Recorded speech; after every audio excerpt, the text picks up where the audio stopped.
لله رب العالمين والصلاة والسلام على أشرف الأنبياء وخاتم المرسلين محمد وعلى آله وصحبه وسلم. ربنا اغفر لنا ذنوبنا وإسرافنا في أمرنا وثبت أقدامنا وانصرنا على القوم الكافرين. ربنا اغفر لنا ولإخواننا الذين سبقونا بالإيمان ولا تجعل في قلوبنا غلا للذين آمنوا ربنا إنك رؤوف رحيم. آمين. لا حديثي بينزم ل شرح 40 نووي جيشتنا أو حديثيك دايتش إيمان داران رضا ورحمة إخوائي لسر بعائشة بومان دجيريتوا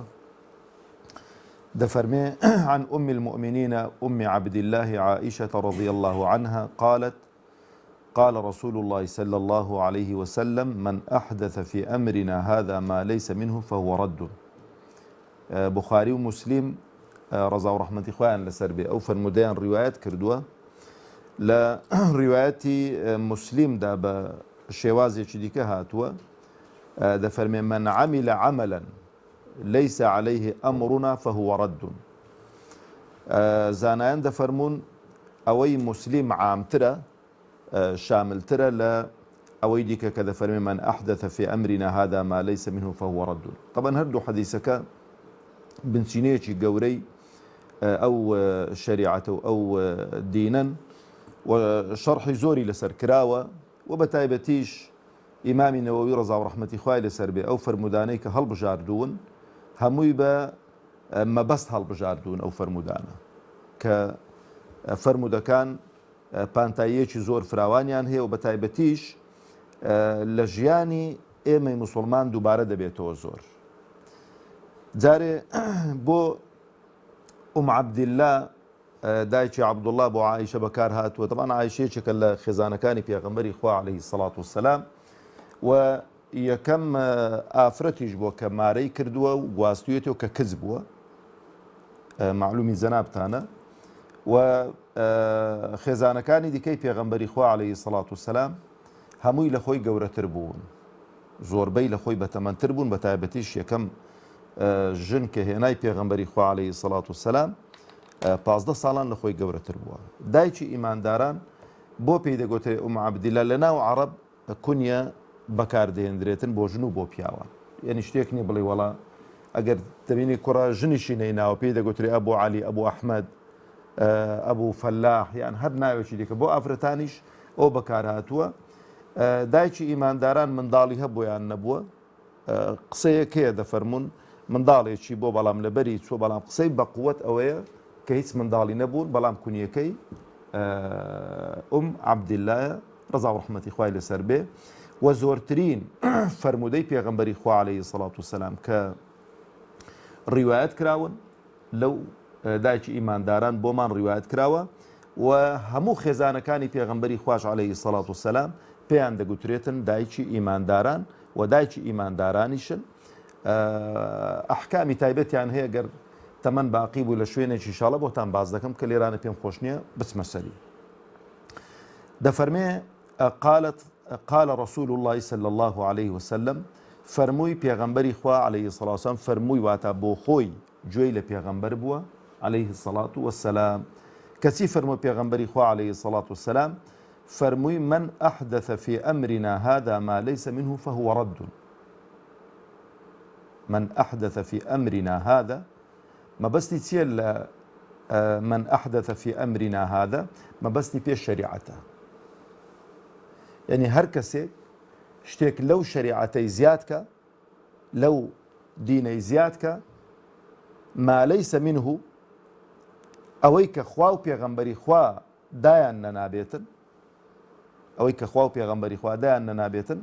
فهو رد واتا ڕەت دەکرێتەوە و وەرناگیرێتن لە لای چێ لە لای خوای پەروەردگار تەبارەک و تەعالە. با کابرا بە نیەت پاچیشی کردبێتن با کابرا مەسەلەن نیەتێکی باشی بێت بە دڵسۆزی کردبێتن بۆی کردبێتن کە لە خۆشەویستی خوا و پێغەمبەری خوای کردبێت. لەبەرەوەی برا بەڕێزەکانی خۆم عولەما قاعیدەیەکی زێڕینیان دانا بۆ ئەو قەزیانە ئەسڵ لە عیبادات چییە؟ حەضرە. ئەسڵ لە عیبادات چیە؟ حەضرە. ینی عیبادات و خواپەرستی ئەتۆ دەبێت لێی ڕاوەستی، ینی کەسێکە تو عیبادەتێک دەکەی شێوازی خواپەرستیەک دەکەی، کەسێک کە پێت دەڵێتە دووکاکە ئەو عیبادەت و خواپەرستێ بۆ دەکەی، نابێ ئەتو لەوی پرسی بڵێت و دلیلی چیە و پرسیارەی لە من دەکەی. دەبێت ئەو پرسیارە لە تو بکە ئاتو چ دلیلەکە تێ ئەو شێوازی عیبادەت و خواپەرستی دەکەی کە دێمە سەرێکە 6 خاڵ هەن، قەناعەتم وایە هەر کەسێک ئەو 6 خاڵانە حاڵی بێ، ئەو مەسەلەی بیدع و زیادکراوانەی لە دین لێ حاڵی دەبێتن. ئێستا کێشەی گەورە لەسەر لە ناو بەشێکی مسلمانان ئەو قەزیەیە. ئەو 6 خاڵە زۆر گرنگە ئینسان لێیان حاڵی بێ کە لێ حاڵی بووی پێویست ناکە پرسیار بکەی، بۆ خۆت تەماشا دەکەی ئەو خاڵانە داخۆوە لە چێن دەرەیە. بەس ئەو دوو قاعیدەش گرنگە بیزانین لە عیبادات حەضڕای. حەضر یعنی چی؟ یعنی ڕێپێنەدراو. ڕێپێنەدراوە ئەتۆ شتێک زیادکەی. هەر عیبادەتێکی کردیشت دەبێت بەڵگە و دەلیلت پێ بێت. یعنی تو کە عیبادەتێک دەکەی لێت دەپرسن دەڵێ کاکە و عیبادەتە بەو بەڵگێ بەو ئاەتە و بەو قورئانە. لە بۆ سابت بوونی عیبادەت و خواپەرستیەکانیش ئیلا ئاەت یان فەرمودەی پێغەمبەری خوا عەلەیهی السەڵات وسەلام. ڕێی عولەما لە بۆ سابت بوونی عیبادەت و خواپەرستی وەرناگیرێتن، ئاگاتن لەو خاڵی هەبێت. عولەما هاتوون ڕەزا و ڕەحمەتی خوایان لەسەر بێ تەفسیلاتی شێوازی ئەو عیبادەت و خواپەرستیانە کە وەریان گرتووە لە پێغەمبەری خوا عەلەیهی السەڵات وسەلام بە ئێمەیان ڕاگەیاندووە و تەشجیعی ئێمەیان کردووە لەسەر شێوازی ئەو عیبادەت و خواپەرستیانە و پابەند بوونمان پێیوە بۆی پاداشتی نەبڕاوە وەرگرین لە لای خوای پەروەردگار تەبارەک و تەعالا. لە مەسەلەی خواردن و خواردنەوەکان و معاملات و ئەوانە زیاتر ئەوە دەستکراوەیە و ئیباحەیە، ئیلا ئەگەر بەڵگە و دەلیلێک هەبێ لەسەر حەرامبوونی بابەتێک. یعنی کاتێک کە ئەتۆ بۆ نمونە من معاملەیەکی دەکەم بە پێچەوانەی عیبادەت و خواپەرستیەکان، کەسێک دێت دەڵێم ئەوە کاکەوە حەرامە بۆ دەیکەی، دەڵێم کاکە ئەمن داوای بەڵگە و دەلیل لەوی دەکەم، بە چ دەلیلێک حەرامە؟ بە چ دەلیلێک حەرامە؟ دەبێت دەلیل و بەڵگەکت پێ بێ کە بۆ نمونە عادەتێکە تەقالیدێکە یانەوەتە معاملەیەکە خواردنێکە دەیخوا کابرا لە پێشێتی ڕاست مەڵێ وەڵاوە حەرامەوە بۆ دەخۆی، دەبێت بەڵگە و دەلیلێکت پێ بێکەوە حەرامە. لەبەرەوە پانتایی حەرامەکان تەسکە، پانتایی حەرامەکان تەسکە و هەموو شتەکان دیاری کراون. ئەوەی کە مەبەستی بێ دەزانێت ئەو شتانەی کە حەرامن لە خواردن و خواردنەوە و لە پۆشاک و جلوبەرگدا. لەبەرەوە ئاسانە لەبەرکردنیان، ئاسانە پێوە پابندبوونیان. بەڵام لە مەسەلەی عیبادەت و خواپەرستی چکە شتێکی تەوقیفیە لەسەر خوا و پێغەمبەری خوا، ئەوەی کە پێغەمبەری خواش فەرموویەتی عەلەیهی السەڵات وسەلام هەر بە ئەمری خوا فەرموویەتی، بە ئەمری خوا پێغەمبەری خوا عەلەیهی السەڵات وسەلام ئەو سوننەت و ئەو شێوازی عیبادەت و ئەو شێوازی ئیعتیکاف و جا پێداوەر ئەو شتانە هەمووی خوای پەروەردگار تەبارەک و تەعالا پێی فەرموون و بیدایەتیش لە ڕێی جوبریلەوە عەلەیهی السەڵات وسەلام شێواز و کەیفیەتەکەی فێری پێغەمبەر کراوە عەلەیهی السەڵات وسەلام وەکو لە حەدیسێکی صەحیحدا کە بە تایبەتی مەسەلەی نوێژ کە گەورەترین بابەتی خواپەرستی و دینداریە دوای کەلیمەی تەوحید، جوبریل عەلەیهی السەڵات وسەلام نوێژەکانی فێری پێغەمبەر کردوون، چۆن نوێژان دەکات، چۆن بە جەماعەت دەکات، چۆن قامەت دەکرێت، لە چ کاتێکدا دەکرێت، دەست و نوێژ چۆن دەشوە، هەموو شتێکی لە جوبریل وەرگرتووە کە مامۆستای یەکەمی پێغەمبەر بوو عەلەیهی السەڵات وسەلام لەو بابەتانە. ئەو جابرا بەڕێزەکانی خۆم ئەو فەرمودەیە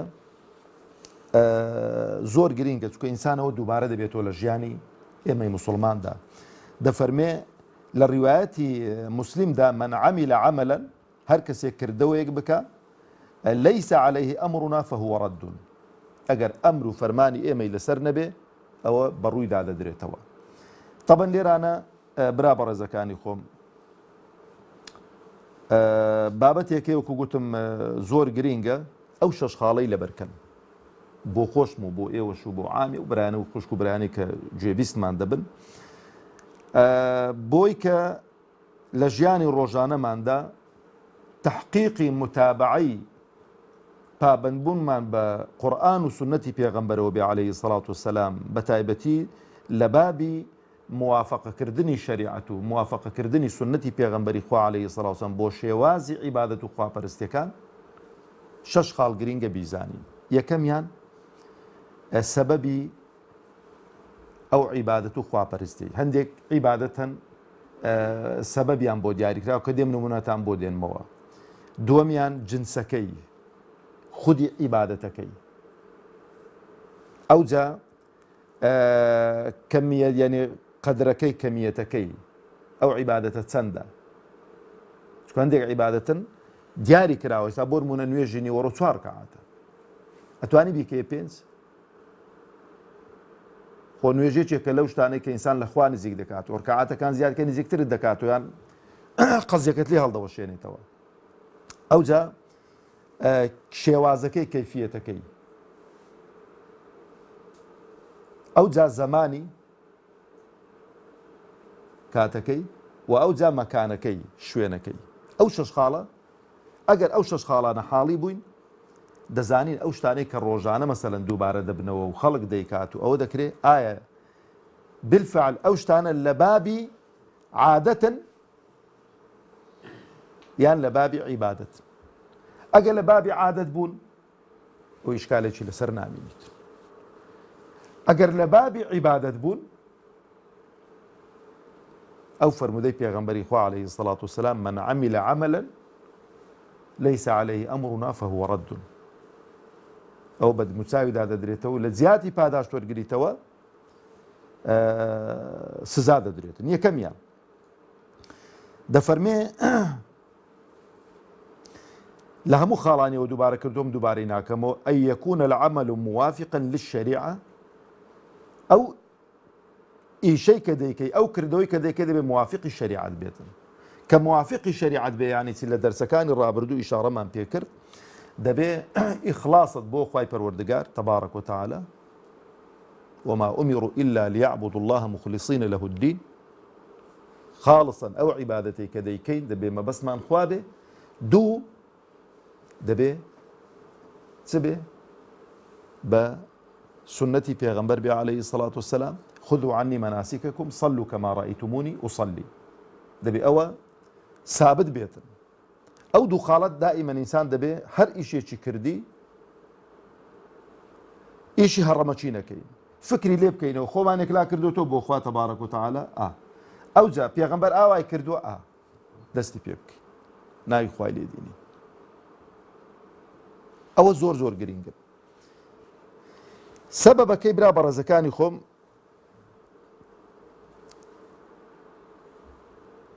ئینسان عیبادەتێک بکە بۆ هۆکارێک و بۆ سەبەبێک کە خوای پەروەردگار تەبارەک وتەعالە داینە نابێتە. پێغەمبەری خوا عەلەیهی سەڵات وسەلام وەکو سونەت بەیانی نەکردبێ بۆمان. یعنی بۆ نمونە دەفەرمێ ئینسان بیکاتە عادەت هەر کاتێکی چۆ ماڵەوە پێشەوەی کە دابنیشی دوو ڕکەعات سونەتام بکات. دایناوە بۆ خۆی هەر کاتێکی چۆ ماڵەوە دوو ڕکەعات سونەتام بکات و ئەو جا بچیت سەلام لە ماڵ و منداڵ بکە و دابنیشیت. ئەوە دروستە؟ نەخێر. بۆ چکە نە پێغەمبەر کردوێتی عەلەیهی سەڵات وسەلام نەخوا ئەمری پێ کردووە و بۆ دووبارە بوونەوەی ئەتۆکو عیبادەت و خواپەرستیەک ئەوەت کردووە. بەڵام ئەو دوو ڕکەعاتە ئەگە بچێ مزگەوت هەر کاتێکی کە چوێ مزگەوت بیکەی دروستە بەڵێ بۆ چکە ئەمری پێکراوە. پێغەمبەر فەرمی عەلەیهی سەڵات وسەلام چوونە مزگەوت دامەنیشن تا دوو ڕکەعاتان دەکەن ئەوجا دابنیشن. ئەها فەرقەکەی کووە. ئەو دوو ڕکەعاتانە تو لە مزگەوتێ بێ ماڵێ بەردەوام پێوە پابەند بی مەردود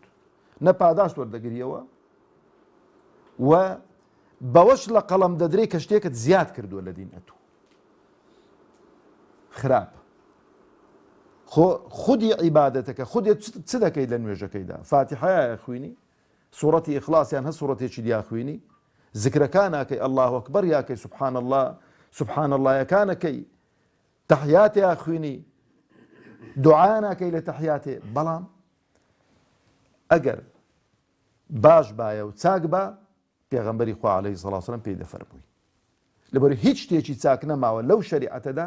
پێغەمبەر پێمان نەڵێ عەلەیهی سەڵات وسەلام ئەگەوە بادێگۆ مسلمانینە پێش دابنیشن لە ماڵەوە کە چوونەوە هەموو ڕۆژێ ئەوە بکەن ئەوەی یەک یانەوەتە برا بەڕێزەکانی خۆم ئینسان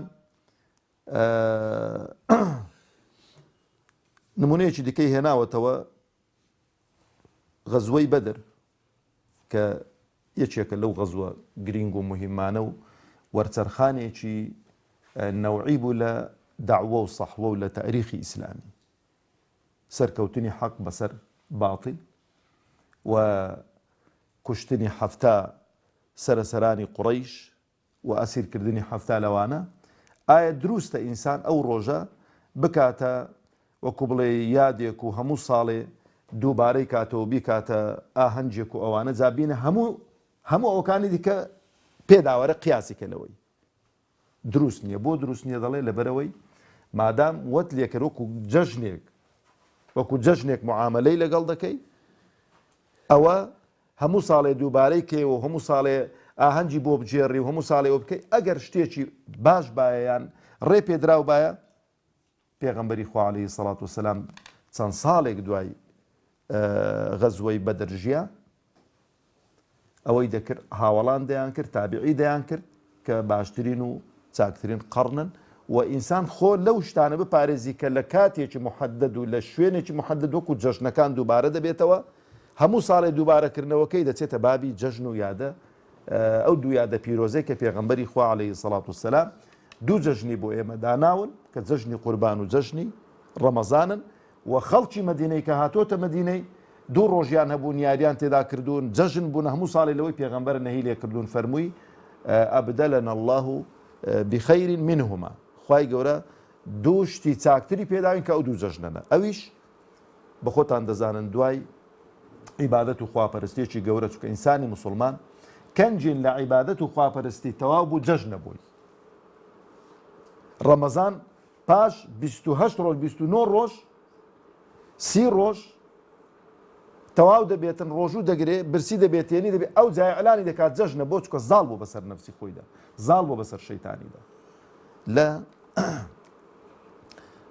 حەجیش بە هەمان شێوە مەناسکی حەج هەمان جێبەجێ دەکەی مەئەندوو دەبی دەچێ عەرەفەی دەچێ مینای دەچێ مزدەلیفەی ڕەجمی ئەوانە دەکەی ینی بەو خۆتدا لە هەموو جلوبەرجێکدا دەڕنی پلە و پایات هەرچی بێ دەوڵەمەند بی فەقیر بی یەک جلوبەرگ کە بە تەکبیر و بە ئەڵڵاه ئەکبەر و بە لەبەیک ئەڵڵاهومە لەبەیک و بەوانە دەڕۆی کە تەواو بووی ئیعلانی جەژنەکەی دەکەی کە زاڵ بووی بەسەر ئەو نەفسەی خۆتدا لەبەرەوە ئەوە دەربارەی خاڵی یەکەم خاڵی دووەم جنسی ئەو عیبادەت و خواپەرستەی کە دەیکەی بۆ نمونە ئینسان عیبادەت و خواپەرستیەک بکا کە لە شەریعەتدا نەهاتووە دەربارەی ئوضحیە قوربانی پێغەمبەری خوا عەلەیهی سەڵات وسەلام سێ شتی دیاری کردووە بۆ نمونە لە سنفی وشتر و ڕەشە وڵاخ و وڵاخی بڵێ بزن و مەڕ و ئەوانە ئەسب دەخورێ یان نادەخورێ ئەسب دەخورێت بەس دروستە ئینسان بچیتن بیکاتە قوربانیی و ئەو جنسە نە بۆ دروست نیە چکە شەریعەت ڕێی پێ نەداوە بەس دروستە ئەو ئەسپە بکوژیە و بیکەیە خێر و سەدەقە بەسەر خەڵکیدا دابەشکەی بەڵێ ئەها فەرقی عادەت و عیبادەتەکەی چەندە ناوی قوربانی لێبینی خۆ ئەسپەکە بە گران بەهاترە لەوانەیە دە 12 بزن و مەڕی پێبێن بەڵام عولەما ڕەحمەتی خۆیان لێبێ مادەم عیبادەت گوتمان چێت تەوقیفیە تەوقیفی یعنی چێنی ڕێ پێ نەدراوە ئەگەر ڕێ پێدراوە پێغەمبەری خوا عەلەیهی سەڵات وسەلام بەیانی دەکرد هیچێک لە ئەسحاب ڕەزا و ڕەحمەتی خوای لەسەر بێ دیسکێکی هەبووە دیسکێکی گچکە هیچی نەبووە زۆری حەز لێ بووە ڕێی پێداوە بەڵام بە شەرت فەرموویەتی بەس بۆ ئەوە دوای ئەوی کەسی دیکە بۆی نییە کۆتایی پێهاتیان نەکێسا بڵێ وەڵا جا سەحابەیەکی وەختی خۆی گیسکێک نەگویتێ تەمەنی ئەوەش و مەسەلەن تەمەنی ئەوە نەکچکە هەمووی دیارە تەمەنی شێوازەکەی نابێنە قوستانی هەبێ لەبەرەوە ئەوە خودی جنسەکەش گرینگە دەبێ ئەو عیبادەتەی کە دەیکەی جا چ عیبادەتێکی مالی بێ چ بەدەنی بێ دەبێت جنسەکەی بەیان کرابێتن لە شەریعەتدا خاڵی سێیەم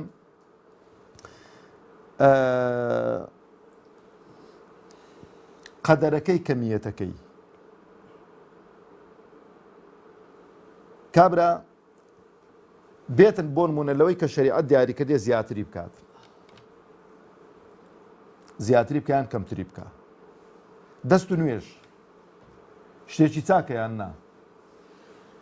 ها نوێژ بەبێ دەست و نوێژ ناکرێتن لە شەریعەتدا دیاری کراوە چەند جار دەستان دەشۆین و چاوان دەشۆین دیاریەکرا چەند جارە سێ جارە جارێک واجبە دوو جارەکەی دیکە سونەتن بۆی کە تەواو دەبینی کابرا دەموچاوی تەڕ نەبووە یانەوە کابرا مەسەلەن شتێکی دەدڵدا دروست دەبێتن ئەوە ئەو سێ جارە بەس پێغەمبەری خوا عەلەیهی سەڵات وسەلام دەفەرمێتن ئەگەر لەسەر ڕووباری بوون لەسەر زێژ بوون بکەیە چارەکەی حەرامە دروست نییە بەس دەست و نوێژەکە تاگات تێبێ دروستە دەست و نوێژەکەت هەڵناوەشێتەوە بەڵامەت و حەرامێکت کردووە زێدەڕوویەکت کردووە نوێژی بەیانی دەڵێ وەڵا من لەو خۆشەی هەستاوم بۆ دوو ڕکعاتام بکەم بۆ شەشان نەکەم خۆ خوای گەورە نێزیکتر دەمەوە لە خوای گەورە خۆ بالفعل ماندووبوونی زیاتریشی تێدایە دروستە نە چونکە خوای گەورە تەبارەک و تەعالا دوو ڕکعاتی داناون پێغەمبەری خوا دوو ڕکعاتی بێ ئێمە ڕاگەیاندوون دوو چوار ڕکعاتان وەکو سونەتی پێش نوێژی بەیانی بکەیت دروستە دروست نییە هەر خێری دوو ڕکعاتان چەندە بەقەدەر ئەو دنیای و کە لەو دنیاشدا هەیەیان بەقەدەر لە فەرمودەیەکی دیکەدا بۆ چاکترین ماڵ ئەو کاتەی لەکەنە عەرەب وشترێکی کە مەسەلەن سوور و وشترێکی قەڵە و ئەوانە باشترین و ینی باشترین ماڵت بێتن ناکاتە و دوو ڕکعاتە ئێتو بڵێ وەڵا بۆی کە دوو قات بێتەوە چار ڕکعاتان بە ناوی سنەتی پێش بەیانی بکەی دروستە دروست نییە چونکە پێغەمبەری خوا عەلەیهی سەڵات وسەلام هەر دوو ڕکعاتی کردوون بە ئێمەشی گوتۆ دوو ڕکعاتان بکەین ئەوجا خاڵی چوارم کەیفیەتی ئەو عیبادەتەی کە دەیکەین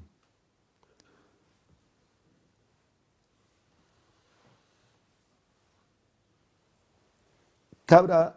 بێتن نوێژ بکاتن ڕکوعەکەی لێلادات نەچێتە ڕکوع ڕاست بڕواتن لە بۆ سوزدەی نوێژەکەی دروستە ناچووکە کەیفیەتەکەی ئاوانیە قوربانی سەربڕین مامۆستا نوێژی جەژنمان بۆ دەکا ئەم دەڵێ مەڵای بۆی کە ئەوە نەبم با بچم پێش نوێژی جەژنەکەی قوربانیەکەی خۆ سەر ببڕم بە قوربانی حیسابە ناچووکە کەیفیەتەکەی وانە کەیفیەتەکەی دەبێت لە دوای نوێژێ بێت لەبەرەوەش پێغەمبەری خوا عەلەیهی سەڵات وسەلام دەفەرمێ هەر کەسێک پێش نوێژێ سەری ببڕی ئەو حەیوانی گۆشتیە حەیوانی قوربانی نییە خاڵی پێنجەم زەمان ئەو زەمانەیان ئەو کاتە کابرا نوێژێ دەکاتن پێم خۆشە هەر لەسەر نوێژێ زیاتر ئەوانە کە ئەوەی شەرتەرکیزیان لەسەرەوەی کردوتەوە نوێژەکان تەوقیت کراون بە زەمانێک ئێستانەکە تەوقیت کراوە بە سەعات لە هەموو وڵاتان بۆ چکە خەڵک کەمتر وایە کە ئەو مەسەلەی حاڵی بێ لە چکە قەدیم بە نوێژیان بە چ دەکردن بە ڕۆژێ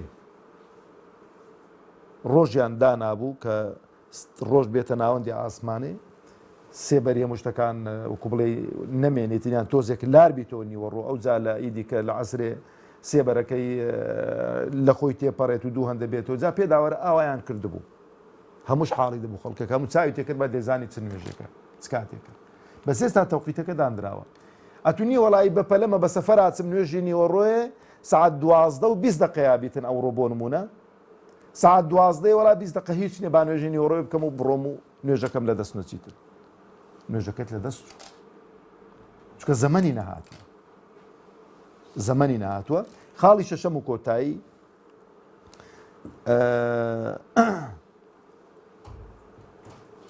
ئەو شوێنەی کە عیبادەتەکەی لێ دەکرێتن ئەو شوێنەی کە عیبادەتەکەی لێ دەکرێتن ئەوەش گرینگە لە شەریعەتدا ئیعتیکاف کە زۆرمان نەماوە ئینشاڵڵا خوا بە قسمەتی هەموو لایەکمان کاتن لە بەتایبەتی خەڵک لە مانجی ڕەمەزاناندا دەیکاتن لە ماڵی خۆ دەڵێ وەڵام من لەبەرەوەی گۆتە گۆت و قسە و قسەڵۆ و کوشتووالە پێم خۆشە خۆ لێ پارێزم ناچمە مزگەوتێ لە ماڵی خۆی ئەتیکافەکەم خێریشم زیاترە وێ نە جارە هەر بە ئەتیکافی بۆ نانوژێت چکە پێغەمبەری خوا دەفەرمی عەلەیهی سەڵات شوێنی ئەتیکافکردن مزگەوتەکانن ناکرێت و بڵێ وەڵا لەبەرەوەی خەڵک منداڵ دێنە مزگەوتێ و لەبەرەوەی خەڵک قسە دەکات و لەبەرەوەی خەڵک ئیوا هەیە چکە نوع ئەشکال دێتە مزگەوتێ ئیوا دێتن هەر لە بۆ قسەی خۆش و کاتەکە زۆرە مەسەلە لۆت برادەرێکی دەجێرتەوە و پێدەکەنی دیکە ئەو نابێتە مبەڕیر ئەتو بڵێ وەڵا من فتوای بۆ خۆ دەدەم دەچم لە ماڵی ئەتیکاف دەکەم و بشڵێ وەڵا خێری زۆر زۆر زیاترە لەوەی کە من لە مزگەوتێ دانیشتووە ئەو شەش خاڵە برا بە ڕێزەکانی خۆم زۆر گرینگن ئینسانی ئیماندار چاوی لێبێ بۆی کە ئەو فەرمودەیە کە باسمان کرد شمولمان نەکات لەبەرەوەی ئەو عیبادەت و خواپەرستیانەی کە دەیانکەین ئەو عیبادەت و خواپەرستیانە وەکو گوتم دەبێت دوو شەرتی تێدا مەوجود بن یەکەمیان خاڵسەن بۆ خوا بێ دووەمیشیان بە گوێرەی سنەتی پێغەمبەری خوا بێ صلى الله عليه وسلم وصلى اللهم على محمد وعلى آله وصحبه وسلم